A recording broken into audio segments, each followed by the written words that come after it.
So these are matchups that I want to see next for every single UFC champion now. Some of these fights I'm going to say the opponent does not deserve a title shot next, but again, like I said, this is just my opinion. So starting off men's flyweight, you've got the current champion in Pantoja. This division is pretty shit, let's be honest. There's not really any standout contenders. Yes, Brandon Royval has just beat Brandon Moreno, but we've seen Pantoja beat Royval at UFC 296 in a very boring matchup where Royval showed that the guy has zero takedown defense. Who I'd like to see for this is Amir Albazi. Yes, this guy's coming off a controversial win over Kai Car-France, and he did pull out of the matchup against Brandon Moreno. But realistically, who else in this division? It is pretty shit, let's be honest. But yeah, that's who I think should be next for Pantoja is Amir Albazi. Next up, men's bantamweight division. Um, Obviously, Merab quite clearly deserves a title shot against Sean O'Malley. He won't be my pick. My pick will be Corey Sandhagen. I think stylistically, this would be a great matchup. Both excellent strikers in O'Malley and Corey Sandhagen.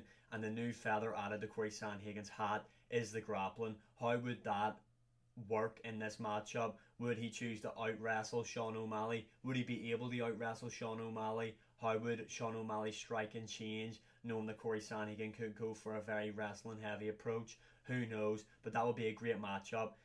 I don't think we will see that next. I do think Merab has to get his title shot because he quite clearly deserves it next. But after that, hopefully O'Malley stays around because I do think O'Malley beats Merab. Hopefully he does stay around and doesn't go up for that double champ fight. Stays to fight Sandhagen. Next, men's featherweight now. Everyone's going to say the obvious one, which is Max Holloway, which I would like to see. I would like to see Holloway versus Topuria. I do think Holloway has a great chance of beating Topuria, but that's not the matchup I want to see. The matchup I want to see next for Topuria is the Volkanovski rematch. Now, yes, Volk did get KO'd in the second round, but let's not forget, Volk did win that first round. So, I think Topuria should get another fight this year, whether that's Movsar Evloev or Brian Ortega. I'm more in favour of Brian Ortega because Holloway, as we all know, is fighting for the BMF belt at 300. But yeah, at the end of the year, start of early next year, I want to see Topuria face Volkanovski. I think Volk obviously deserves it. That's his first loss of featherweight. He is the greatest featherweight of all time. Make it happen. I want to see Volk regain the belt and beat Ilia Topuria, which I know he can. Next up, men's lightweight and welterweight is being merged together because I don't want to see Islam Makhachev face Justin Gaethje or Oliveira. And I mean, I wouldn't mind seeing Leon versus Bilal, but I don't want to see Leon versus Shavkat Rakhmonov, to be honest. Shavkat is overrated, in my opinion. What I want to see next is Islam Makhachev versus Leon Edwards. Now, this matchup has been rumoured before. I think it was a matchup that was offered to Leon for 300, but because of Ramadan, I believe Islam couldn't compete. Something like that anyway. But either way, I want to see these two guys fight. Now, ignore the voice break. Now, my opinion changes on this matchup and who I think is going to win. Before Islam fought Volkanovski, I was 100% certain Leon Edwards would beat him. Then I see Islam Makhachev, how much he improved in the striking and kicked Volkanovski's head clean off his shoulders. I then swapped to Islam Makhachev. Then we seen Leon Edwards versus Colby Covington and how good Leon looked in that matchup. Before anybody says he looked shit, no he didn't. And how good he looked in the grappling exchanges. I'm now back to Leon Edwards beating Islam Makhachev. This is a pound for pound mega matchup. These are arguably, I think Leon should be the second pound for pound fighter on the UFC's ranking, in my opinion.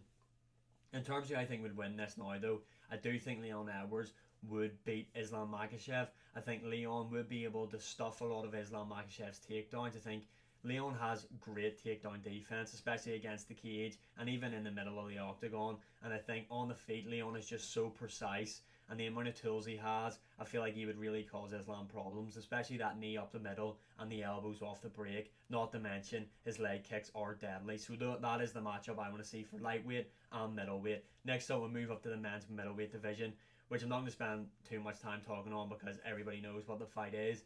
It's Israel Adesanya versus Dricus du Plessis. Now, a lot of people argue Israel Adesanya doesn't deserve a title shot. Shut the fuck up. Yes, he does. Israel Adesanya is arguably the greatest middleweight of all time. Am I an Adesanya fan? No. But I hate these people bitching and moaning that he doesn't deserve a title shot, which he does in my opinion. It was meant to happen at 300. Dricus du Plessis I don't think was fit enough to fight at 300, so now it's been postponed to God knows when. UFC Africa. that is when this fight has to take place. It has to be on the Africa card. It makes so much sense. It's a mega fight for Africa. It's a mega fight in general for the UFC. In terms of who I think would win, I think Adesanya emotionally is a bit too invested in this matchup, but stylistically, I would have to favour Israel Adesanya. Now, I do think Du Plessis can beat him, definitely. I think Du Plessis obviously has the power to knock Adesanya out. He's very unorthodox, and he is a great grappler. He's got very great ground control, Dricus Du Plessis, and he is aggressive with ground and pound and submissions. However, Adesanya is tough to take down, especially against the cage, and I feel like Adesanya will do a great job circling around the middle of the octagon, countering Dricus Du Plessis as he lunges in, and beating up that lead leg of Dricus Du Plessis. And at this moment in time, I would go for an Adesanya win. Next up, men's light heavyweight. Now, the matchup I wanted to see for light heavyweight has already been made, which is the Jamal Hill matchup. I'm not going to say that again because that's just boring. The other matchup I would like to have seen for Alex Pereira is another obvious one, but it is Ankalaev. Now, a lot of people do favour Ankalaev in that matchup, which I think is ridiculous. I think Alex Pereira would beat Magomed Ankalaev. Ankalaev struggles a lot with leg kicks, and Alex Pereira is the best leg kicker on the UFC's active roster today. His placement, his power, how well he hides the leg kicks as well. I feel like it would cause Ankalaev a lot of problems. Yes, Ankalaev is the better grappler, but I feel like with the amount of damage Alex Pereira will do to that lead leg, I feel like that will really affect Magomed Ankalaev's movement and how he will choose to grapple in this matchup, and he might become a bit desperate shooting from all angles, and I feel like eventually he will then, late stages of the second round, get caught with that left hook right hand by Pereira and get knocked out cold. And finally, the men's heavyweight division, another obvious one, is Jon Jones versus the current interim champion in Tom Aspinall. How this matchup isn't being made is fucking beyond me, to be honest. Tom Aspinall took a fight on short notice against the scariest guy in the division in Sergey Pavlovich, went over there, starched him, knocked him out cold, is the current interim champion, yet they're going to give the fight to Stipe, which is beyond me, and I think it is a bit of a piss take, to be honest. Now, in terms of who I think would win this matchup between Jon Jones and Tom Aspinall, it's all dependent on time. At this time, Tom Aspinall is in the prime of his career. Jon Jones is on his way out. And I think stylistically, Tom Aspinall is a very, very tough matchup for Jon Jones. His footwork, how explosive he is, how great of a boxer Tom Aspinall is, the power he has as well, and that he's not a bum in terms of the grappling department. Now, let's not forget, Jon Jones will have the fight IQ advantage over Tom Aspinall, and we haven't seen Tom Aspinall's wrestling defense being tested, so he could get ragdolled by Jon Jones in there, let's be honest. But at this moment in time, I would pick Tom Aspinall to beat the current greatest mixed martial artist of all time in Jon Jones. So yeah, those are matchups I'm going to see next for each champion in the UFC. Let me know what you think of these matchups and who you think would win them below. And as always, like, share, subscribe, comment, all that good stuff. It does really help out. I am wanting to hit 100 subscribers by the end of March. We're currently at 75, so we are nearly there. And as always, I will see you again in the next one.